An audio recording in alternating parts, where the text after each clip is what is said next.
मसीह की एक बार फिर से पवित्र आत्मा आप सबको आशीष दे। जो लोग चाहते हैं कि आज पवित्र आत्मा उनके जीवन में बहुत सारी आशीषें दे, मैं फिर उन लोगों के लिए आज प्रार्थना कर रहा हूं जो लोग हमारे साथ जुड़े हुए हैं ऑस्ट्रेलिया से, अमेरिका से। पवित्र आत्मा जी मैं प्रार्थना करता हूं फिजी से, जो महाराष्ट्र से पवित्र आत्मा जी इस समय परमेश्वर, इंग्लैंड से, यूक्रेन से पवित्र आत्मा जी, सिंगापुर से, मलेशिया से, थाईलैंड से जो लोग इस समय जुड़े हुए हैं पवित्र आत्मा, इनके घर पर पवित्र आत्मा तेरी आशीषें डबल होने पाए यीशु मसीह के नाम में। और हर एक आशीष पवित्र आत्मा जी इनके बच्चों के ऊपर आने पाए, पवित्र आत्मा इनके घर में शांति का वरदान आने पाए, पवित्र आत्मा ब्लेसिंग दे यीशु मसीह के नाम में, आमीन। क्या आप चाहते हैं कि परमेश्वर आपके घर में शांति का वरदान दे? कितने लोग चाहते हैं कि पवित्र आत्मा आपके घर में शांति का वरदान दे? बहुत सारे लोग नहीं समझते, जब हम प्रार्थना ही करते हैं तो उसके बाद आपके जीवन में बहुत सारी आशीषें खुलती हैं, बहुत सारे ब्लेसिंग स्वर्ग से रिलीज करता है परमेश्वर। क्या आप तैयार हैं पवित्र आत्मा की आशीष को लेने के लिए?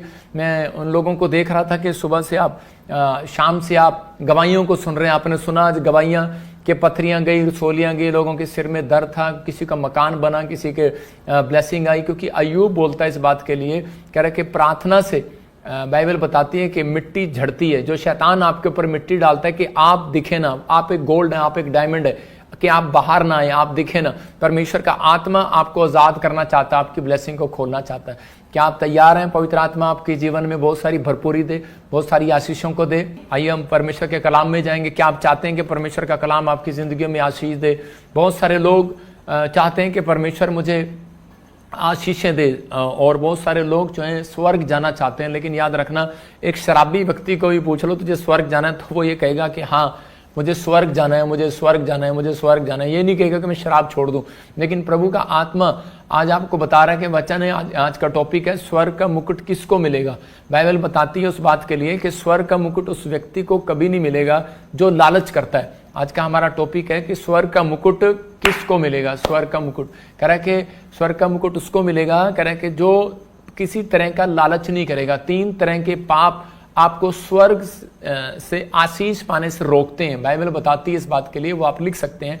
व्याभिचार, इसने गलत लिखा है, व्याभिचार, लालच और अशुद्ध चीजें। मतलब कि ये 3 चीजें जो हैं आपकी लाइफ में, वो आपको कभी भी आगे स्वर्ग जाने से स्वर्ग जाने से रोकती हैं। हमेशा ये 3 चीजें आपको स्वर्गीय आशीष लेने से रोकती हैं। मैं फिर कह रहा हूं उन लोगों को कि स्वर्ग से आशीषें आती हैं एक व्यक्ति के जीवन में हर बार, लेकिन पवित्र आत्मा उन लोगों के जीवन में आशीषें रोक देता है। बहुत सारे लोगों का क्वेश्चन है कि मैं अपनी लाइफ में जब प्रार्थना करता हूं, परमेश्वर इतनी बाइबल पढ़ता हूं, इतना मैं सब कुछ करता हूं, लेकिन इतना दान भी देता हूं, इतना भेंट भी देता हूं, लेकिन बहुत सारा, लेकिन परमेश्वर मेरे जीवन में आज भी आशीष क्यों नहीं है?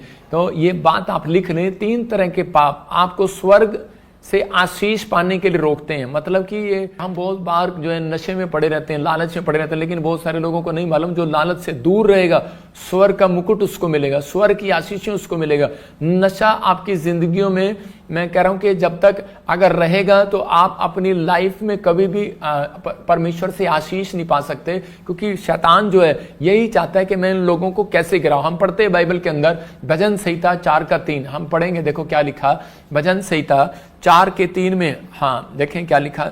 बाइबल कहती है कि परमेश्वर स्वर्ग उस व्यक्ति को देना चाहता है, कह रहे कि जो लोग अलग रहने, पाप से अलग रहना सीख जाएगा। कह रहा है यह जान रखो कि यहोवा ने भगत को अपने लिए अलग कर रखा है, जब मैं यहोवा को पुकारूंगा तब वह सुन लेगा। दाऊद बोलता है इस बात के लिए कि मैं जानता हूं कि परमेश्वर ने मुझे अलग कर रखा है। मतलब उसके दोस्त बोलते होंगे तू हमारे जैसा क्यों नहीं है, उसके रिश्तेदार बोलते होंगे तू हमारे जैसा क्यों नहीं है, लेकिन वो बोलता है कि नहीं, मसीह लोगों का जीवन ऐसा ही होना चाहिए कि जब तक आपको लोग ना बोले कि यार तू हमारे साथ संगति में क्यों नहीं बैठता, यार तू हमारे साथ पहले शराब पीता था अब क्यों नहीं आता, तो इसका मतलब कि आपके अंदर पवित्र आत्मा की प्रेजेंस आ गई और परमेश्वर आपसे खुश है। और बाइबल बताती है कि स्वर्ग का मुकुट आपसे दूर नहीं है, बहुत जल्दी आपको परमेश्वर देना चाहता है। वो स्वर्ग की आशीष आपको देना चाहता है, वो बरकत की आशीष आपको देना चाहता है। लेकिन हम कई बार जो है वो परमेश्वर से आशीष लेने के लिए कई बार हम सोचते हैं कि शायद पता नहीं परमेश्वर मेरी जिंदगी में काम करेगा या नहीं करेगा, मुझे आशीष मिलेगी या नहीं मिलेगी। आदमी बोलता था, एक आदमी था, वो बोलता था बार बार किसने देखा स्वर्ग, किसने देखा नरक। मतलब आज बहुत सारे लोग विश्वास नहीं करते स्वर्ग और नरक के बारे में।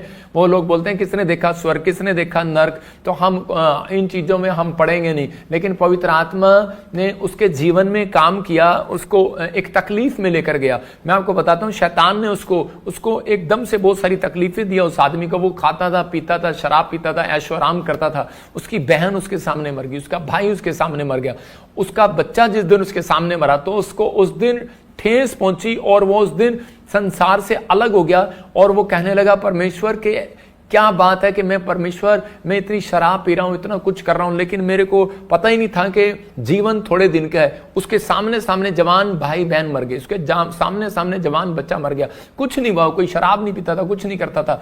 लेकिन उसी समय परमेश्वर ने उससे बात किया, उसने कहा कि मैंने तेरे ऊपर दया किया है, अपने मुकुट को संभाल कर रख और उसी समय अपने कैरेक्टर को संभाल कर रख। मैं कह रहा हूं कि परमेश्वर आज भी आप लोगों के ऊपर कहता है कि वो मुकुट देना चाहता है। कह रहा है लेकिन किस व्यक्ति को आशीष मिलेगा जो अपने मुकुट को कह रहा है कि अपने मुकुट को संभाल कर रखेगा, अपने कैरेक्टर को छीनने नहीं देगा। कहता आपको परमेश्वर ने स्वर्ग का मुकुट, कह रहा धरती पर आशीष का, शांति का, कह रहा है धन का, बरकत का, अच्छी सेहत का, स्वास्थ्य का आपके ऊपर मुकुट दिया हुआ है। लेकिन आपको उस मुकुट को पकड़ना है। हम बाइबल में देखते हैं प्रकाशित वाक्य 3:11 में क्या लिखा, वहां पर लिखा क्लियर, कह रहा है कि अगर जो कोई परमेश्वर से स्वर्ग का मुकुट पाना चाहता है तो कह रहा है कि वो अपने आप को रोके रहे। इसका मतलब परमेश्वर अपने लोगों को बताना चाहता है, कह रहा है कि मैं शीघ्र ही आने वाला हूं, जो कुछ तेरे पास है उसे थामे रहे कि कोई तेरे मुकुट को छीन ना ले। मतलब परमेश्वर का आत्मा अपने लोगों से बात कर रहा है, कहता है कि कोई तेरे मुकुट को छीन ना ले, लेकिन मैं कहता है कि बहुत जल्दी आने वाला हूं संसार के अंदर।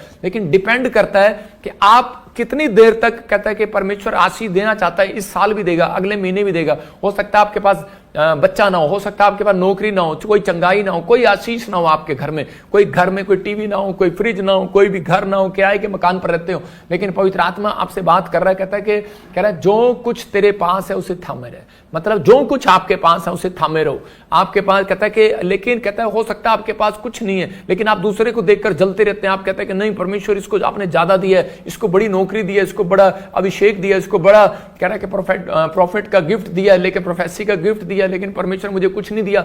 हो सकता है आपके पास बड़ी बुद्धि हो, लेकिन आपके सामने वाले के पास बुद्धि ना हो और वो चिंता कर रहा हो, लेकिन परमेश्वर का आत्मा कह रहा है जो कुछ है तेरे पास उसमें संतुष्ट रहे, उसे रोके रहे। मतलब अपने दिमाग को, अपने विचारों को, अपने मन को कंट्रोल में कर, कहता है कि ताकि तेरा कोई मुकुट न छीन ले। इसका मतलब शैतान आपकी स्वर्गीय आशीष और धरती की आशीषों को, मुकुट जो है वो छीनना चाहता है। वो आपकी आत्मिक आशीष छीनना चाहता है, क्योंकि उसको मालूम है, कह रहा है कि अगर ये थोड़ी चिंता करेंगे, थोड़ी परेशानियों में जाएंगे, थोड़ी समस्या में जाएंगे, तो उसी समय कह रहा है कि ये परमेश्वर को छोड़ देंगे। और उसी समय अय्यूब के जीवन में जब चिंताएं दी, उसके 10 परिवार के लोग जब मर गए, उसके ऊंट मर गए, मैं कह रहा हूं उसके बैल मर गए, और उसी समय उसके फाइनेंस में जब प्रॉब्लम आ गया, उसकी पत्नी भी छोड़कर चली गई। मतलब आत्मिक होते होते भी वो एक संसारिक औरत बन गई। लेकिन उसी समय अय्यूब अपने खराई पर बना रहा और टिका रहा, अपने फैसले पर अडिग रहा। और मैं कह रहा हूं कि परमेश्वर ऐसे लोगों से प्यार करता है कि जो अपने विचारों में पक्के रहते हैं कि नहीं पवित्र आत्मा मैं हमेशा विश्वास में बना रहूंगा और तेरे साथ चलता रहूंगा। प्रभु का आत्मा बात करता है ऐसे लोगों से, आशीष देना चाहता है उन लोगों को कि नहीं मैं इन लोगों की जिंदगियों में काम करूंगा और ब्लेस करूंगा और उन्हें आशीर्वाद दूंगा। हम बाइबल में देखते हैं इफिसियों के 5:5 में कि बहुत सारे लोग नहीं जानते, कह रहा ये 3 तरह के पाप जो है आपको कभी भी आशीषित नहीं होने देते, कभी भी आपको स्वर्ग की आशीष लेने नहीं देते, आपको दूर करते हैं परमेश्वर की आशीषों से। तो बाइबल बोलती है इफिसियों 5:5 में, क्योंकि तुम यह जानते हो कि किसी व्यभिचारी या अशुद्ध जन या लोभी मनुष्य को कह रहा कि स्वर्ग में मिरास नहीं है उसकी, स्वर्ग में मिरास, स्वर्ग में जगह नहीं है उसकी। लेकिन यहां पर तीनों को क्या कहा, लालच को सबसे बड़ा पाप क्यों बताया गया?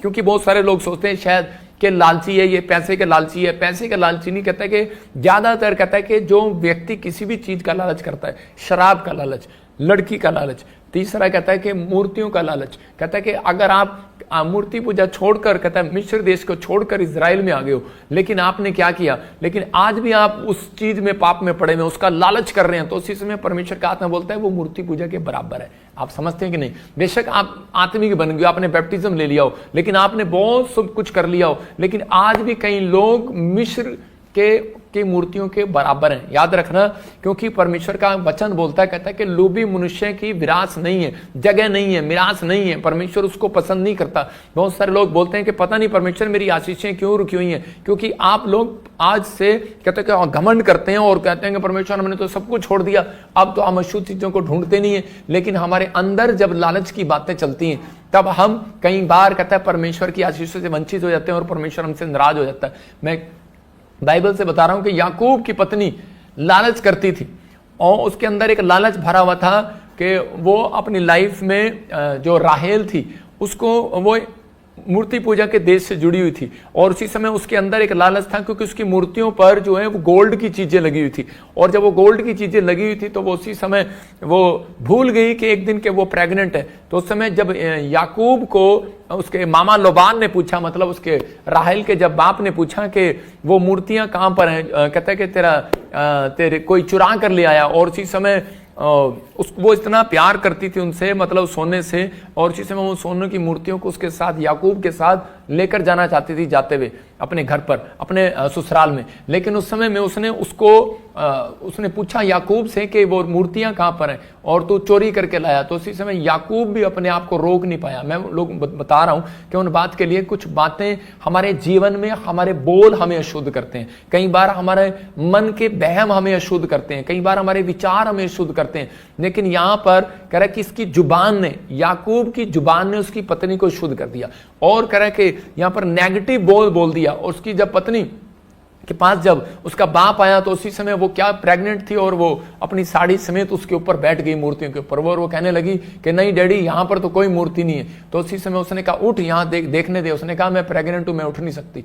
तो उसी समय वो छोड़कर चला गया। लेकिन एक झूठ और उसका लालच परमेश्वर को ने उसके ऊपर क्रोध किया इस बात के लिए। और उसी समय कहता है कि लेकिन कई बार जब हमारे जीवन में कोई नेगेटिव बातें आती हैं, बुरे विचार आते हैं या कई बार खराब परिस्थितियां आती हैं, तो उसी समय हम अपने आप को रोक नहीं पाते और ये इतने गुस्से में आ गया। याकूब ने कहा, कह रहा कि जिसने भी कोई ये पाप किया हो, किसने भी तेरी मूर्तियों को चुराया हो, कहता है चोरी की हो, कहता है वो मर जाए।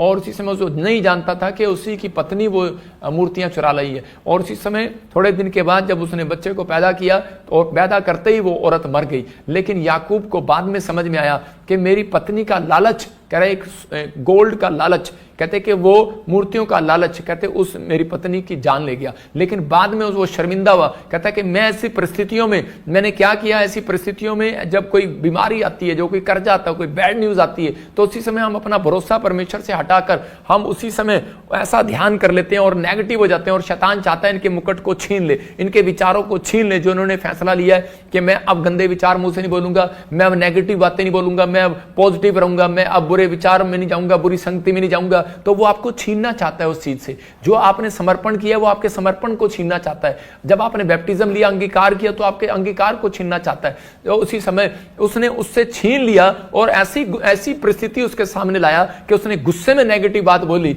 और उसी का मुंह जो है अशुद्ध हो गया। मैं कह रहा हूं कि आज हो सकता है आप किसी चीज को उठा रहे हो और वो शुद्ध हो। मैं कह रहा हूं कोई व्यक्ति खाना खा रहा हो और अशुद्ध हो, लेकिन मैं कह रहा हूं कि वो अशुद्ध चीजें और अशुद्ध हमारे मुंह के बोल भी हमें कई बार अशुद्ध कर देते हैं। और जब उसने अशुद्ध चीजें अपने मुंह से निकाली, अशुद्ध बातें अपने मुंह से निकाली, उसी समय उसकी पत्नी मर गई। बहुत सारे लोग अपनी जीवन में यही गलतियां कर बैठते हैं। आज कई लोगों पर जब कोई समस्या आती है, तो कोई बीमारी, कोई और उसी समय कोई कर्जा या कोई समस्या आती है, तो वो अपने भगवान को भी कोसने लगते हैं, वो अपने रिश्तेदारों को कोसने लगते हैं, अपने बड़ों को कोसने लगते हैं, नेगेटिव बातें बोलने लगते हैं। कर्जा जब आएगा, जब पैसे की घटी होगी, तो आदमी गुस्से में आएगा और अलग अलग चीजें बोलेगा। मतलब शैतान का एक विचार होता है कि मैं इस व्यक्ति को पाप में कैसे डालूं। इसका मतलब कि आत्मा, एक आत्मा है, उसका नाम है लालच करने वाली आत्मा। मतलब वो लालच करने वाली आत्मा पीछा करती है। एक बार एक आदमी शराब पीता था और इसी समय जब भी आकर वो अपने कपड़े रात को खूंटी पर टांगता, तो उसकी जेब में से हजारों रुपए चोरी हो जाते। और उसी समय वो 2 बार 3 बार 4 बार देखा उसने। एक दिन वो तंग आ गया और कहने लगा, कहता जिसने मेरी कह रहे कि उसको इतना प्यार था पैसों से और उसकी पत्नी को भी इतना प्यार था पैसों से, और उसी समय उसकी पत्नी उसके पैसे निकाल लिया करती थी और वो अपने पैसों को लेकर शराब से इतना प्यार था, इतना लालच था उसको शराब का कि उसको शराब पीनी है। उसका मोह लगा हुआ था। और इसी समय जब उसने देखा कि मेरी जेब में 1 भी रुपया नहीं है, पहले तो 1000 जाते थे, एक दिन उसकी जनानी ने सारी मुट्ठी भर के निकाल ली है, तो उसी समय उसको गुस्सा आ गया और उसने कहा कहता है कि जिसने भी मेरे पैसे निकाले हो, चोरी की हो, कहता है कि उसकी टांग टूट जाए। और उसी समय जब वो शराब पी के वापिस आ रहा था तो उसकी पत्नी रिक्शे पर टांग लटकाई आ रही है और उसी समय दूर से देख रही है और उसी समय चिल्लाती आ रही है। तो उसका पति कह रहा है, कहता है भगवान ये कैसे हो गया? उसने कहा तेरे मुंह की वजह से हो गया, तेरे अशुद्ध बोल की वजह से हो गया, तेरे उन कह रहे के नेगेटिव बातों की वजह से हो गया। मतलब आज बहुत सारे लोग जो है नेगेटिव हो जाते हैं। बहुत सारे लोग सोचते हैं कि शायद मैंने अशुद्ध चीजों को छोड़ दिया है, मैं अब अशुद्ध नहीं हो सकता। लेकिन आपके अंदर विचार जो है अशुद्ध करते हैं आपको, अंदर का मन आपको अशुद्ध करता है। इसलिए यीशु मसीह बोलता है कटोरा कहता है बाहर से नहीं, कहता है अंदर से मांज के खाया जाता है। खाना जो है आप खिचड़ी उसके अंदर डालोगे तो अंदर से मांजोगे, बाहर से अगर ना भी मांजोगे तो भी चलेगा। तो इसका मतलब आपको अपना बाहरी रूप नहीं मांजना। जब चर्च में आते हैं तो हम बोलते हैं जय मसीह की, और अंदर चलता है आगे जाके इसकी टांग टूट जा। मतलब अंदर ये चलता है। ऊपर से हमें क्या करना है कि जैसे अभी ये भी बड़ी अच्छी बैठी है सती सावित्री बन के, लेकिन ऊपर से अच्छी लग रही हो और अंदर से किसी से ईर्ष्या कर रही हो, लड़की से कोई जलन कर रही हो। मैं कह रहा हूं कोई भी आप ऐसी बातें कर रहे हो, लेकिन परमेश्वर का आत्मा वहां पर वास नहीं करता। याद रखना कि वो व्यक्ति कहता है कि कभी भी स्वर्ग की आशीषों को नहीं ले सकता, लेकिन आपको अपने मुकुट को संभाल कर रखना पड़ेगा। इसलिए पवित्र आत्मा चाहता है, कहता है कि आप अपने मुकुट को छीनने ना दें, अपनी आशीषों को छीनने ना दें। इसलिए क्योंकि उसको मालूम है, कह रहे मैंने इनकी आशीष को कैसे छीनना है, क्योंकि वो आपका मुकुट क्या है। मैंने फिर बताया आपका मुकुट है कि आपका खराई पर चलना, आपका सच्चाई पर चलना, आपका पवित्रताई पर चलना, आपका अड़े रहना और खड़े रहना, और आपका प्रार्थना करना, आपका एक लेवल से दूसरे लेवल पर जाना, कहता है कि आपका खराई है। कहता है कि जब आप करते हैं तो परमेश्वर का आत्मा कह रहा है कि आपकी जिंदगियों में लालच करने वाली आत्मा आपका पीछा नहीं करती। लेकिन अगर आपने अपने कैरेक्टर को, अपने मुकुट को संभाल कर रखा, अपने चरित्र को, आपका चरित्र आपका मुकुट होना चाहिए। मैं कह रहा हूं कि कोई ये नहीं कि सोने का मुकुट डाल लो और आपको कि देखो परमेश्वर ने मुझे मुकुट दिया। मैं कह रहा हूं कि आपने, आपका चरित्र, आपकी बोल बाणी आपका मुकुट होना चाहिए, आपका एक अच्छा स्वभाव मुकुट होना चाहिए। मतलब कि जब पत्नी घर पे आए तो पति को उसका आदर करना चाहिए, और पति जब खासकर घर पे आए तो पत्नी को उसका आदर करना चाहिए। पानी का गिलास लाना चाहिए, पहले आते ही नहीं कि अरे क्या मुंह से मतलब इधर उधर की बातें नहीं करना चाहिए। लेकिन यहां पर कहता है ये नुकसान जो है, कहता है कि हम इसके अशुद्ध विचार और अशुद्ध बोल कई बार हमारे बच्चों के बिजनेस को खराब करते हैं, उनकी पढ़ाई को खराब करते हैं। कई बार कहता है कि बड़ी बड़ी आशीषों को रोक देते हैं। लालच की आत्मा होती है कि वो पीछा करती है। अपने पड़ोसी से हाथ मिलाओ और बोलो अपने आप को रोके रहे। मैं फिर कह रहा हूं, अपने पड़ोसी को बोलो अपने आप को रोके रहे, पाप करने से रोके रहे, विचार, गंदे विचार बोलने से रोके रहे, अशुद्ध बातें बोलने से रोके रहे। कहता है कि दिमाग में कुछ भी आ रहा है लेकिन आप गुस्सा करने से रोके रहे। अगर आप रोक रहे हैं अपने आप को तो परमेश्वर का आत्मा आपकी जिंदगी में काम कर रहा है। सबको जय मसीह की। मैं जतिन बब्बर और आप देख रहे हैं मसीह परिवार चैनल। जैसे कि आप सब जानते हैं कि मैं इस चैनल पे प्रभु के अलग अलग दासों की वीडियोस डालता हूं। तो अगर आपको हमारा चैनल अच्छा लगता है तो आप इस चैनल को ज़्यादा से ज़्यादा सब्सक्राइब जरूर करें, ताकि आप प्रभु के वचन को सुन सके। वीडियोस को ज़्यादा से ज़्यादा शेयर करें ताकि जिन लोगों तक वचन नहीं पहुंचा उन तक भी वचन पहुंच सके। सबको जय मसीह की।